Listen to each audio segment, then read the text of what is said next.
presentación, y es que todos hoy en día tienen sus miradas frente y delante de él. Presidente Nicolás Maduro, muchas gracias por darnos parte de su tiempo cuando existe tanta tensión sobre Venezuela, sobre su presidencia. Lo anunciaron y así lo hicieron. Reconocieron a Juan Guaidó como presidente encargado. España, Francia, Reino Unido, Alemania, otros países. ¿Qué opinión le merece? ¿Se siente perseguido? Yo creo que han cometido un error político, diplomático, y han dado un paso en falso. Primero con el ultimátum. Las relaciones internacionales en el siglo XXI no pueden funcionar con ultimátum. País que le diga al otro, te doy 7 días para que hagas tal cosa, de acuerdo a mis intereses, si no lo haces, te ataco o hago algo. Eso viola todo el derecho internacional, el derecho de convivencia. Creo que es un error de carácter diplomático, político, moral, que deja muy mal parados a los gobiernos que en Europa han reconocido algo que no existe.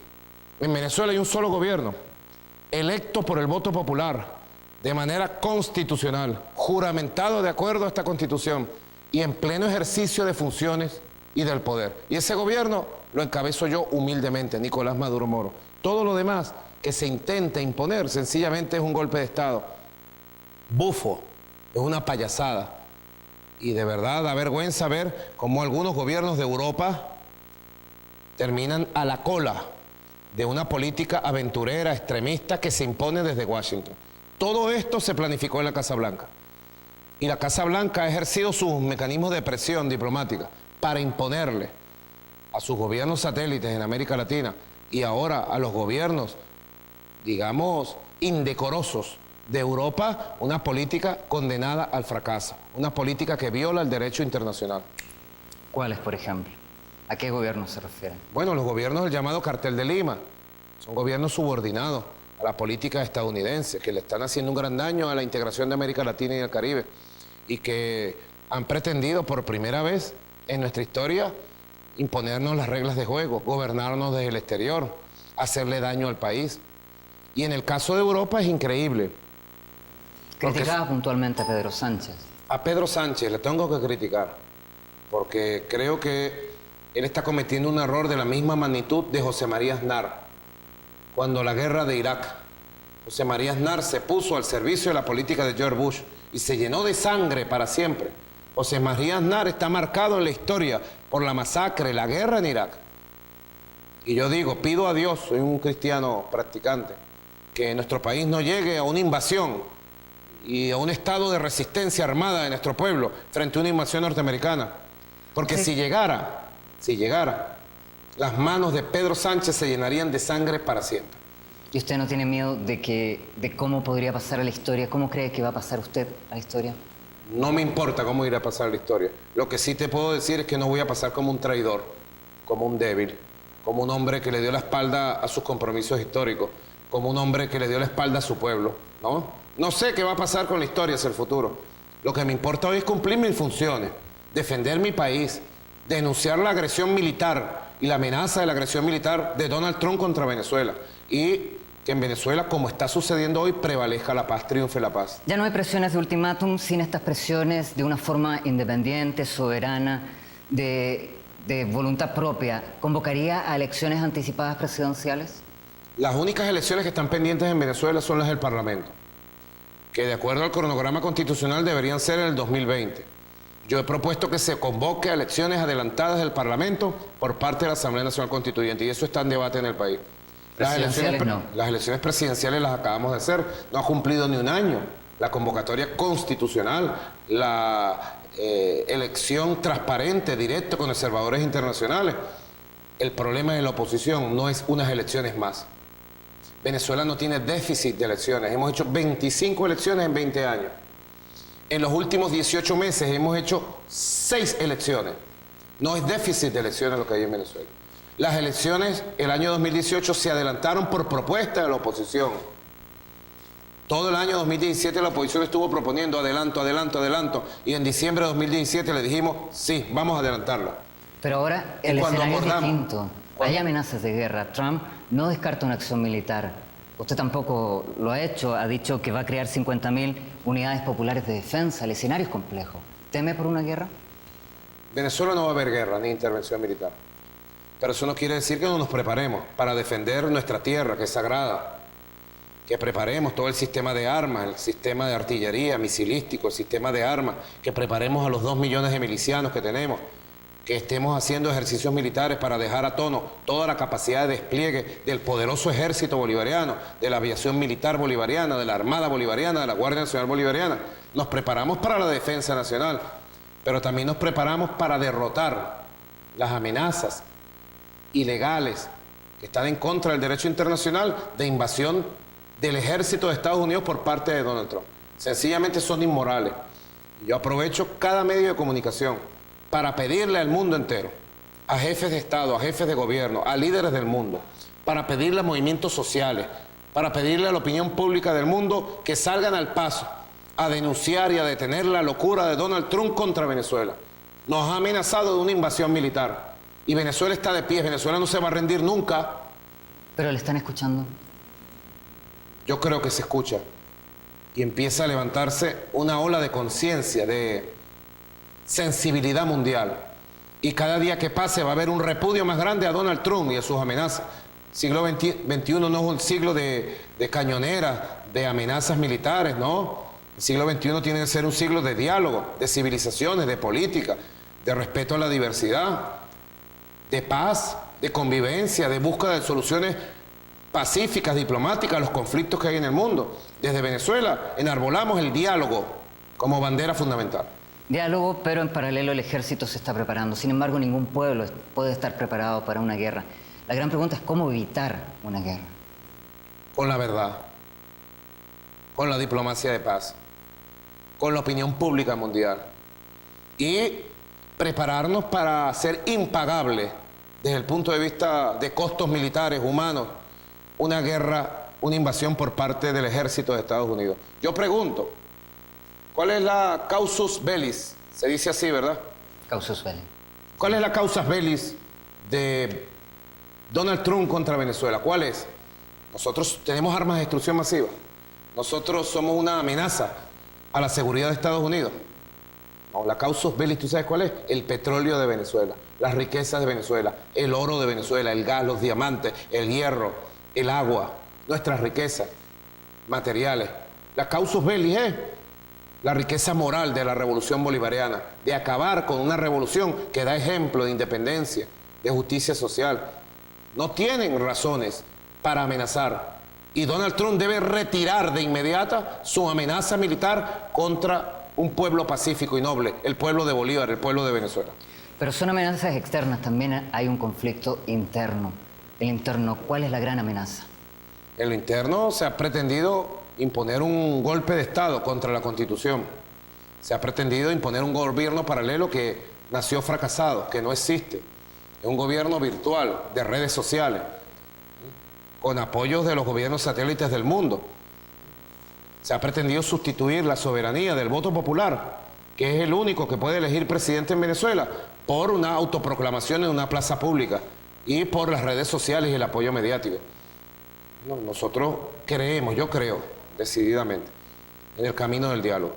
Yo creo y apuesto porque la iniciativa del gobierno de México, Uruguay, Bolivia y los 14 gobiernos del Caribe representados en CARICOM tenga éxito y Venezuela pueda construir un camino y un escenario de entendimiento, de encuentro, de diálogo, de agenda positiva. Si ese diálogo concluyese convocar a nuevas elecciones, ¿lo aceptaría? El problema de Venezuela no son déficit de elecciones. Los problemas fundamentales de Venezuela están en el orden económico. Lo primero que tendríamos que ponernos de acuerdo para exigir que cese la persecución, el bloqueo económico, financiero y comercial contra el pueblo de Venezuela. Que se liberen los recursos que nos tienen secuestrados en el mundo. Ese sería el primer tema de una agenda nacional de recuperación permanente. Y yo pondría en caso electoral que vayamos a una relegitimación adelantada del poder legislativo, que es el único poder que no se ha relegitimado en los últimos años. ¿Está dispuesto a negociar con Juan Guaidó? Si negocia con él, lo legitima. Si no lo negocia, también se deslegitima usted. ¿Está dispuesto? Yo creo que Juan Guaidó es un instrumento circunstancial que han puesto allí los opositores para un escenario de aventura que ellos saben que va a fracasar. Yo estoy dispuesto, como siempre he estado dispuesto, y he llamado más de 300 veces a un diálogo con todos los partidos políticos, con todos los líderes auténticos y verdaderos de la oposición venezolana, que van mucho más allá de este muchacho, de este señor, mucho más allá. Los partidos políticos, los líderes de la oposición, a sentarnos en una mesa, con una agenda abierta, a construir una ruta de paz para Venezuela, de recuperación para Venezuela. Pero se niegan a negociar, a sentarse, a dialogar. ¿Se sienten en una encrucijada? Si ellos se niegan, pasará lo que siempre ha pasado en Venezuela. La paz se va a imponer por la vía de los hechos y Venezuela va a seguir su rumbo. Estas amenazas militares que ha hecho el gobierno de Estados Unidos contra Venezuela, lo que hacen es radicalizar la conciencia nacional de la necesidad de paz. Si ellos se niegan a dialogar y acatan la orden del gobierno de Estados Unidos de no diálogo, van a quedar muy mal parados ante la opinión pública nacional, porque de acuerdo a todas las encuestas, más del 80% de los venezolanos y venezolanas quieren diálogo y soluciones pacíficas a los problemas que tenemos.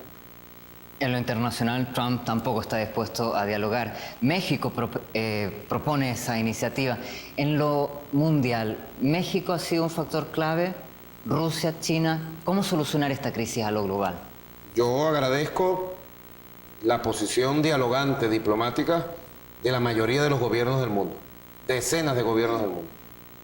Agradezco la posición firme, clara, del gobierno del presidente Vladimir Putin, que ha salido al paso a denunciar la verdad de la agresión contra Venezuela y el intento de cambio de régimen, de golpe de Estado. Agradezco la posición del presidente Xi Jinping, la República Popular China. Agradezco la posición del presidente de Turquía y de primeros ministros y presidentes del mundo entero. Y particular en América Latina, me parece muy interesante y estoy de acuerdo, apoyo la iniciativa del presidente Andrés Manuel López Obrador de México, del presidente Tabaré de Uruguay, del presidente Evo Morales de Bolivia y de los 14 primeros ministros de los 14 países del CARICOM, que el día 6 y 7 de febrero van a iniciar una ronda de conversaciones para una conferencia de paz donde todas las partes en Venezuela participemos en un diálogo necesario. Yo creo en el diálogo. Creo que el camino siempre es por la vía del entendimiento, de la palabra. Creo en la palabra, creo en la política. No creo en la guerra, no creo en la violencia, no creo en las amenazas de guerra. Y ten la seguridad que en Venezuela va a prevalecer la paz, va a prevalecer la palabra. Quieran o no quieran ellos, va a prevalecer la paz. De lo interno le preocupa la situación económica. Hablemos entonces de economía. Mucho. Índices de superinflación que son realmente preocupantes, pero a su vez faltan estudios, indicadores económicos que permitan enfrentar un plan de gobierno económico. ¿Cómo pretende reactivar la economía? Yo eché a andar en el mes de agosto un programa de recuperación económica, crecimiento y prosperidad, con 11 líneas vitales para ir logrando el equilibrio fiscal, monetario, para ir logrando el incremento de las inversiones. Ese es un plan que ha tenido buenos momentos, momentos de bajón. Yo creo que es el plan correcto. Nosotros tenemos como elemento central hoy la recuperación del crecimiento económico, de la productividad y la producción nacional. Y además tenemos un elemento clave, controlar los mecanismos perversos que crean e inducen una hiperinflación que daña la vida todos los días de los venezolanos. Nosotros tenemos una política de protección social del empleo, de la seguridad social, del ingreso nacional, de las pensiones. Tenemos una política para proteger la educación pública, la salud pública, la vivienda, la cultura, la recreación. Y tenemos una revisión permanente de los salarios y de los ingresos de los trabajadores, pero sin lugar a dudas la hiperinflación producida por un tipo de cambio paralelo, criminal, nos hace un daño tremendo. En eso estoy concentrado ahorita, en un conjunto de políticas de mercado que comienzan a dar buenos resultados. No puedo cantar victoria, pero soy optimista en los buenos resultados que están dando las políticas de mercado para controlar el dólar criminal y para que eso no impacte en el transcurso de este año en la hiperinflación que estamos tratando de vencer. Ejemplos concretos. Hoy por hoy estamos en una doble línea de acción. Uno, por razones y vías de mercado, controlar, y hemos hecho bajar el precio de ese dólar criminal, dólar paralelo, y estamos creando nuevos parámetros de fijación del valor real de la moneda extranjera. Y por otro lado, estamos ensayando un sistema de precios acordados para los productos, que no permita el impacto directo del precio a los productos. Nosotros estamos enfrentando una guerra económica, ha sido cruenta, ¿no? Hemos elevado ciertos niveles de producción, productividad, pero es el tema central de los venezolanos. Los venezolanos tenemos todo para una recuperación acelerada y para un proceso de creación de riqueza, de prosperidad, que levante a nuestro país otra vez hacia estándares superiores de calidad de vida, de protección social, de seguridad social. Bueno, hablando de los embargos, de las sanciones, Citgo y PDVSA, ¿cómo pretende paliar para seguir ejecutando su plan de gobierno pese a esas sanciones? Bueno, lo que ha hecho el gobierno de Estados Unidos la semana pasada, de congelar las cuentas de Citgo, que es una poderosa empresa que en los Estados Unidos hace servicio de energía, una empresa propiedad de los venezolanos, de PDVSA. Han tomado una medida de embargo, de confiscación ilegal a la luz de las leyes de Estados Unidos. Estamos dando la batalla legal, la batalla jurídica, por la verdad jurídica. Lo que han hecho no tiene nombre. Nunca se ha hecho contra ningún país. Arrebatarle las cuentas bancarias, arrebatarle la propiedad y el funcionamiento de la empresa. Nosotros estamos actuando. Mientras se resuelve eso, porque ya las vías van a ser lentas, ¿cómo van a mantener al país? Bueno, nosotros no dependemos de esos ingresos. Debe saber el mundo, porque ellos venden como un gran logro la congelación de esas cuentas. Venezuela no depende de esos ingresos. Y ahora todo el petróleo que nosotros le vendíamos a Citgo, si se lo quieren llevar de Venezuela, tienen que pagar cash, en efectivo, en el puerto petrolero de Venezuela, para poder sacar los buques. Antes los buques se iban y luego por cartas de crédito, 30 días, 60 días, se procedía al pago de todo el petróleo venezolano. Ahora tiene que ser cash. Así que Venezuela no depende de esos ingresos. Estamos dando una batalla por razón de justicia, pero Venezuela tiene la capacidad para vender su petróleo en el mundo. Lo estamos vendiendo. ¿A quiénes ahora? Al mundo, hay mucho mercado en el mundo asiático, a China, a India. Tenemos muchos mercados a través de empresas rusas. Es distinto a Estados Unidos, que está al lado. Los costos de transporte son mucho más elevados.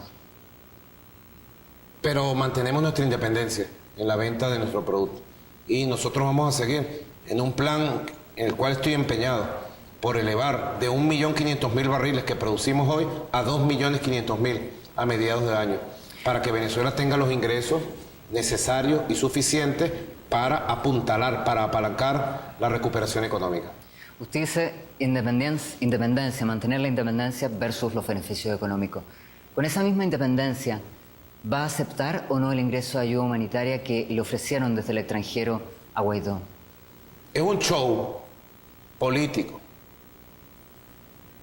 Todo lo que han llamado la ayuda humanitaria. El imperialismo no ayuda a nadie en el mundo. A nadie. Dime en qué lugar del mundo han llevado ayuda humanitaria. Lo que han llevado es bombas. Bombas para destruir Afganistán, Irak, Libia, Siria, para provocar muertes. Es un show, así de sencillo. Venezuela no se va a convertir en un país dependiente ni mendigo del mundo. Venezuela tiene la capacidad para producir lo que necesita, para importar lo que necesitamos. Todos los años de la vida los tenemos. Yo te puedo poner un ejemplo. Nosotros atendemos con un programa llamado Comité Local de Abastecimiento y Producción, CLAC, 6 millones de hogares.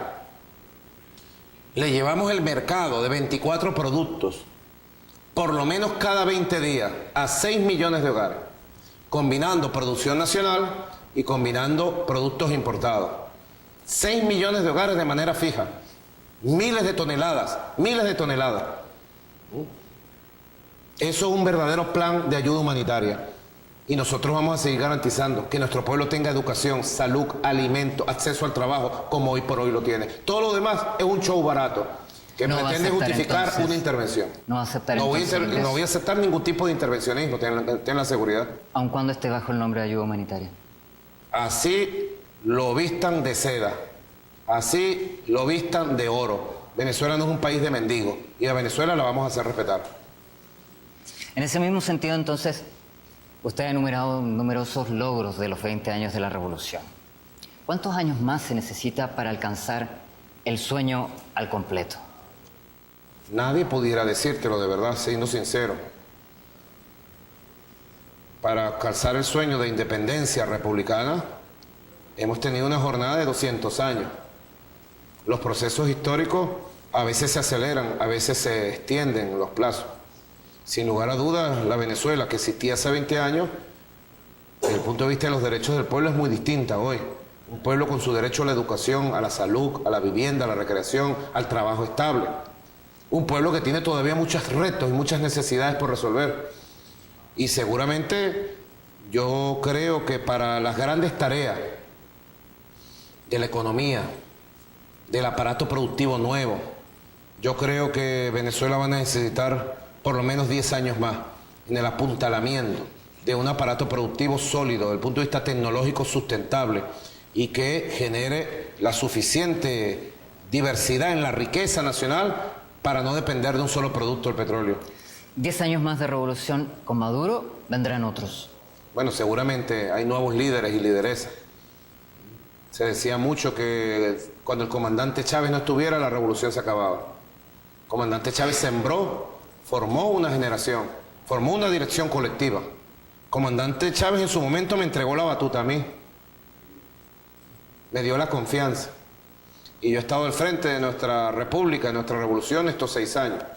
Pero ten la seguridad que hay un liderazgo colectivo, que hay un liderazgo con capacidad para ir mucho más allá de Maduro en cualquier momento. Muchos se han aburrido y en lugar de salir a buscar los problemas de la población han salido del país, en definitiva, de la patria.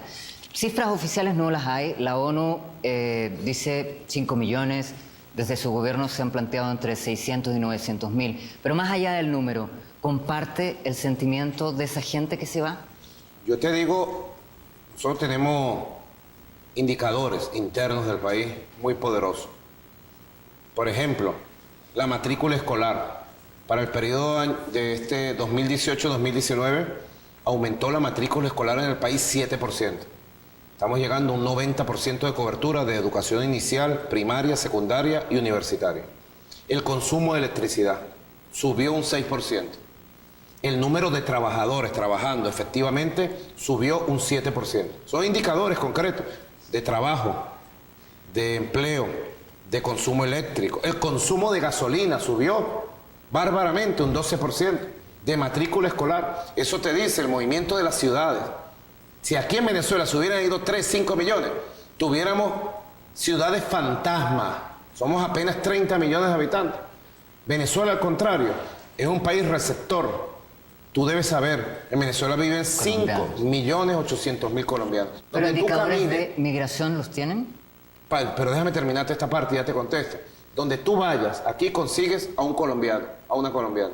En Venezuela viven más de 300.000 ecuatorianos, más de 300.000 peruanos, casi 1 millón de árabes. Eso no se sabe en el mundo. 300.000 portugueses, 300.000 españoles. Venezuela es el país de mayor recepción de migrantes de toda América Latina y el Caribe. Ahora, por primera vez, por razones económicas, tenemos una migración importante. Le estamos prestando apoyo. Yo lancé un plan llamado Vuelta a la Patria y ya se han regresado miles de venezolanos.